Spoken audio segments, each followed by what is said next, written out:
Hello everyone, my name is Alan Daniels, and today, well, I would like to talk about something so near and dear to my heart, and that is composition. Well, what is composition? Well, let me tell you what it's not. When I was a wee younger filmmaker, about 3 to 4 years ago, I personally thought that cinematography and composition were the same thing. Back then I was wrong about a lot of things, and well, I just grew to learn. Hopefully, otherwise my credentials are just not applicable. So to better help understand, let's go by the definitions. Cinematography is the art of visual storytelling in movies, films, YouTube videos even, anything that moves basically. And what is a cinematographer? A cinematographer is someone who has the knowledge and has the choice of picking, well, the camera, the lenses, the filters, and the lighting to better, achieve the vision of the director. Well, that is a cinematographer and cinematography. But what is composition? And why is it outside? Why is it even in your home? Why is it even in your back pocket? To better understand this, well, I have to say, you give us a like, subscribe maybe, and stay tuned for even more. I'm practically begging. I'm opening my heart to you about composition. You can't comprehend the pain that I'm going through. Just leave it this like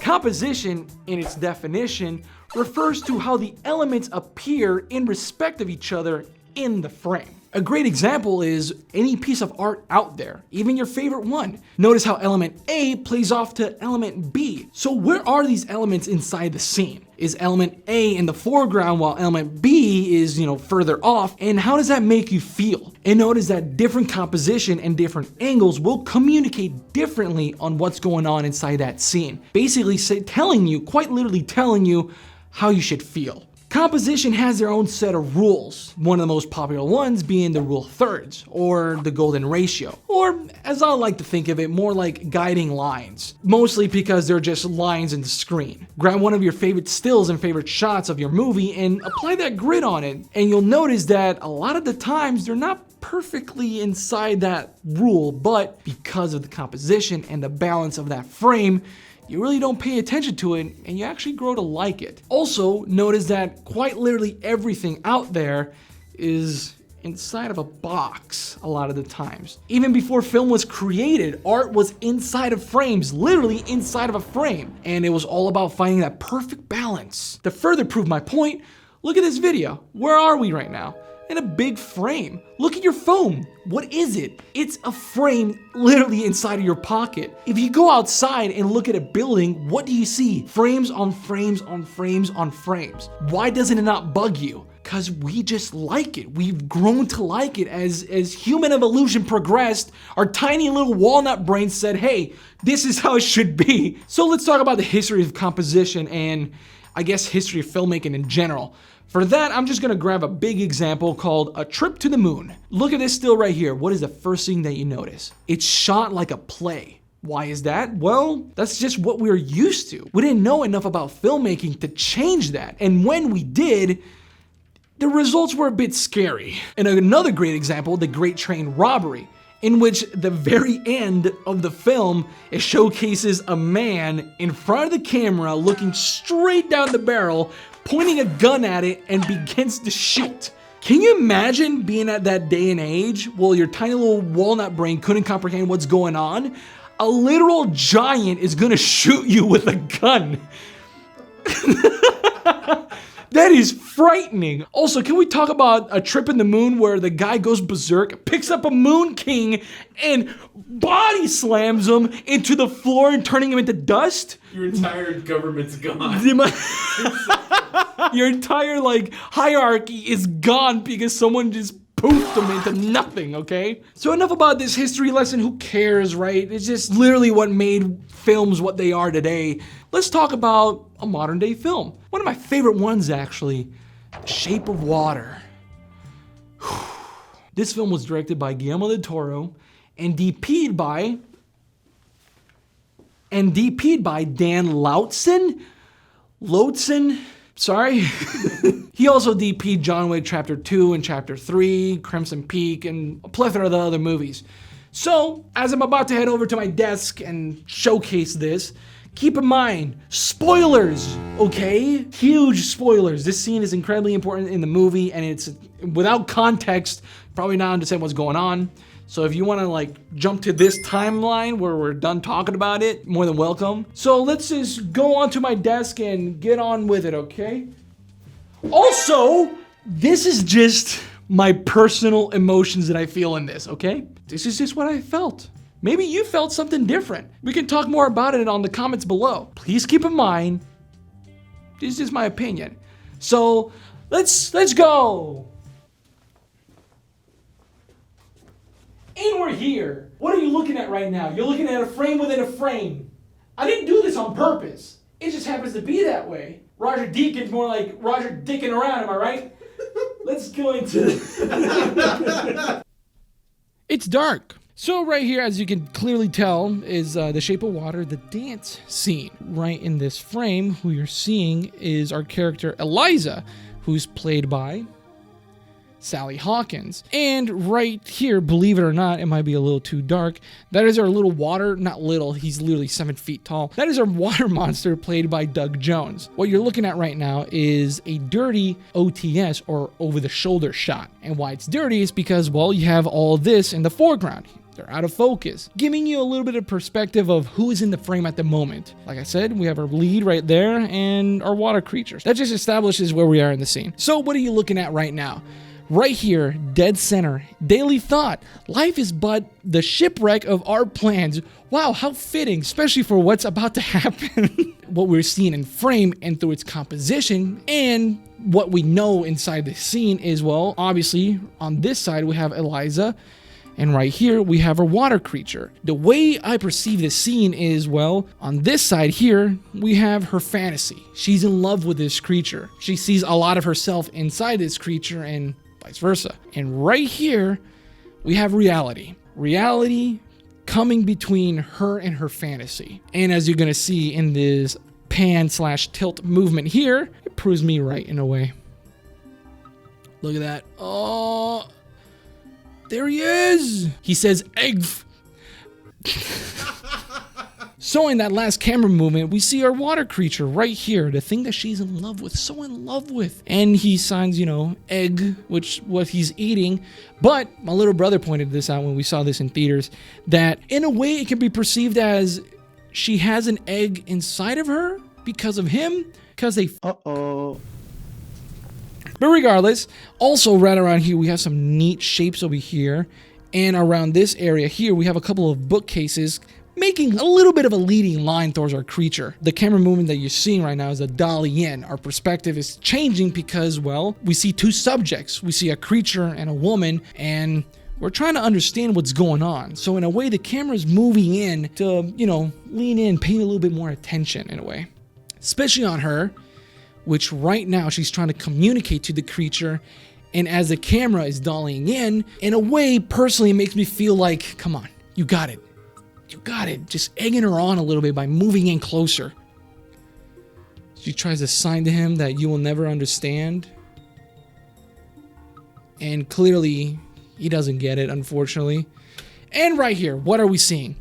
This, I would consider this a medium close-up. We just moved on from a dirty over the shoulder to just her being in the point of focus. And why is that? Because, well, look at the emotion she's portraying here. She's clearly distraught and sad about what she's trying to communicate to this creature that just simply doesn't understand, unfortunately.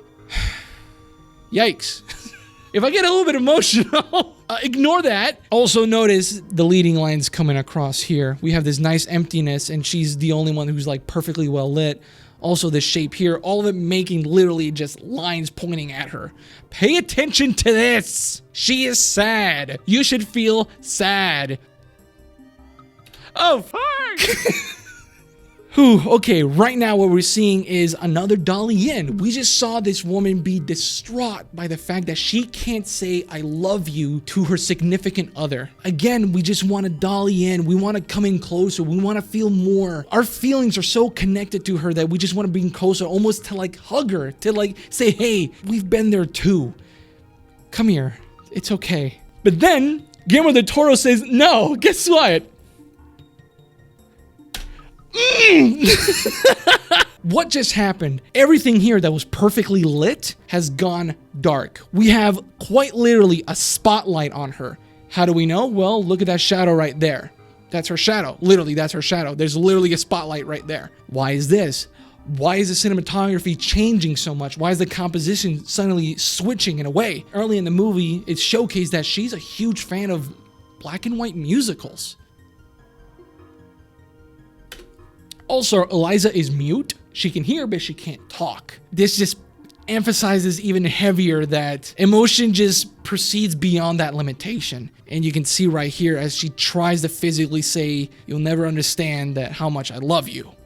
We still dying and we're so curious about what's going on. The saturation starts to dim.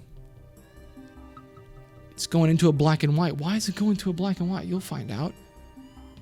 And boom, even though there was a huge spotlight on her, even more of the background has dimmed down and literally disappeared. The focus is so much on her that not only she's the only one in the scene, even though the water creature is technically still there, but not lit. Everything, all of your point of focus is on her right now. Because right now, this is possibly the most important thing in her life, is to finally speak out. Even though she's mute, to express her feelings. I sound like a stupid artist. I sound like... No, you sound great. Come on. Okay. The John Madden of filmmaking. Ooh, she about to stand up. Also notice that where the camera is a little bit below her, but we still have clear eyesight on her. We still leveled with her. We still feel the same way that she feels. We're still relating to her in such a nice way. That's until she stands up. Ooh, here we go. She just stood up from the table. Why would you stand up in the middle of a dinner? Also, notice all of this darkness that's still going on. We still have a nice, giant spotlight on her. But now, the camera is above her. The camera's on a jib or a crane.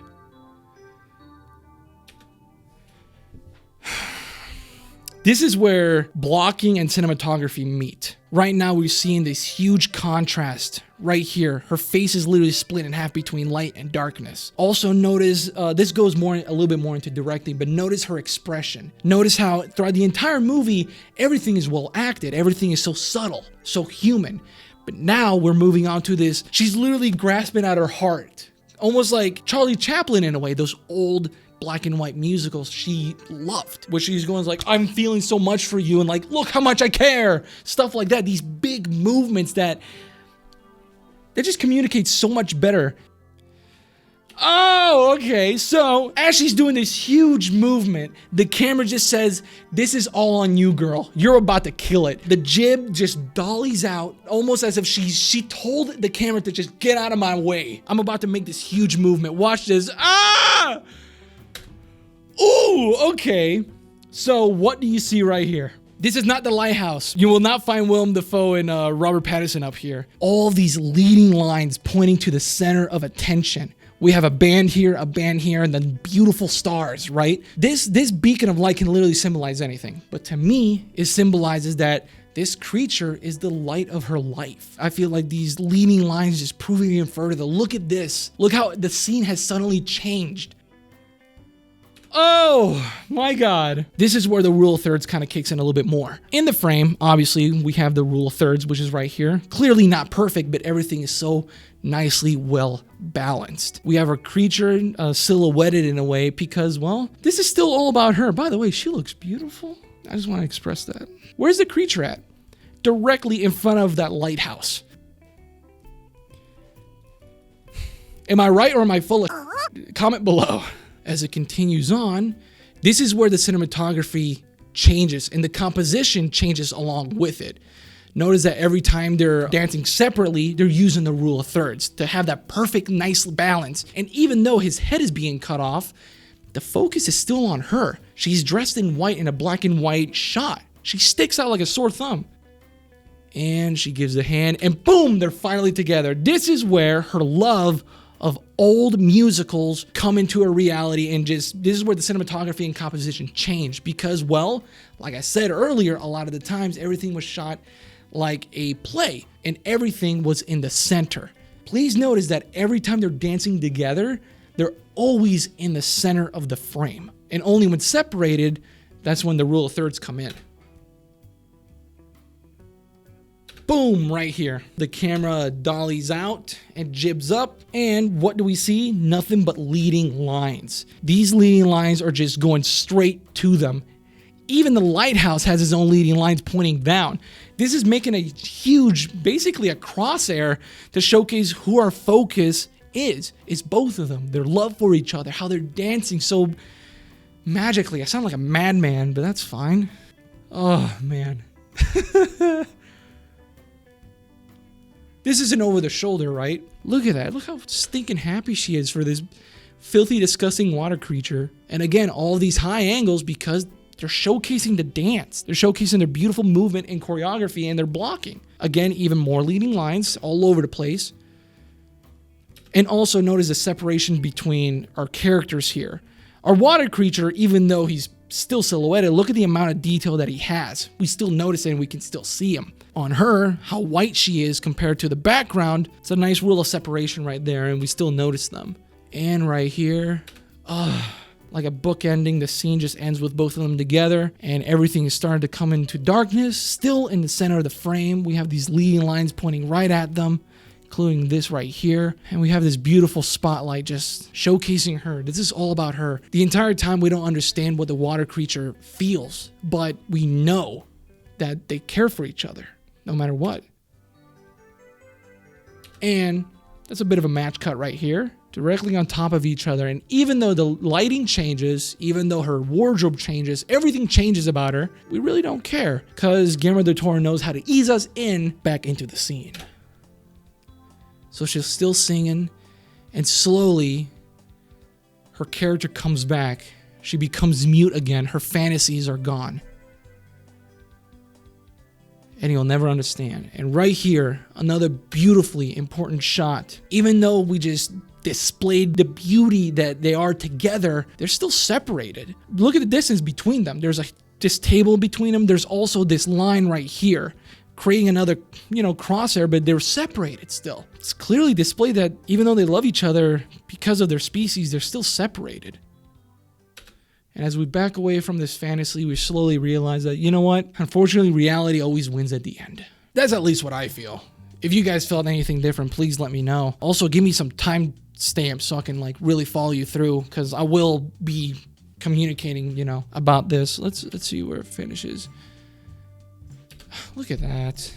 What? Also, the more I notice this, how can I say this? The layout of the room, basically the entire scene, Guillermo del Toro said this on his Twitter, this window here, the shape of it is this basically, but he, disclosed that there's two parts of the same shape. That's what they are. And he wanted to showcase that on purpose. Also right here, we see it again, two of the same shape, nice crosshairs here again, separating them, showcasing the distance between them. And, well, that's pretty much the entire scene. As you can see, composition is all over the place. Even from when it switches to new style cinematography and composition to its old style back in its black and white musicals where everything was center. We go back into this old black and white musical that she watches throughout the entire movie and just really enjoys it. There's this part where she's leaving her room and she starts tap dancing to the music. It's beautiful, and showcasing that in her fantasy, they're both together, always center frame. They're the center. They want to be together forever. And then in reality, when we move back in here, there's a clear separation between them. So that's why I believe that composition is extremely important to tell a story, really. I don't know. What else do I have to do to prove to you, huh?